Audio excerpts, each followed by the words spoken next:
Nimemtukana wapi? Wapi nimemtukana jamani? Wapi nimemtukana? Angalieni kama ndio sehemu nimemtukana hapo.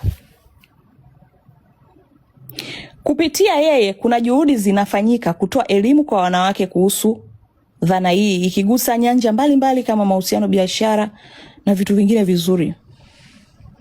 Yaani unampenda Zulfa? Mimi nilikuwa nampenda. Mtu alikuwa akimgusa ndugu yangu naingilia. Nasikia kaanza jana kuniongelea huko, kaniposti. Anasema mimi sijui nimemchafua, sijui nimemchafua, nimemposti, nimemchafua. Sasa mimi sijafuta. Nimeposti tu tena nimemsifia. Sijafuta hiyo posti maana sija kusingizia kwamba alifuta, kushoto kulia. Leo nasikia tena kachukua interview zangu kaposti. Sasa mimi alikuwa ananisumbua, ananiomba interview, ananiomba nimwandike nimsifie, ananipa dikashen za kumsifia. Nina voice note, nina simu akiwa ananiambia nimbembelezee mama yake hataki kumsikia. Anakuwa na mahusiano na Ali. Yeye anampenda sana, kapambana sana kuhusu Ali. Kampa sana vitu, sio kampa nini, sio kampa. Vyote vitu ninavyo. Ile trailer tu aendelee sasa kuniongelea.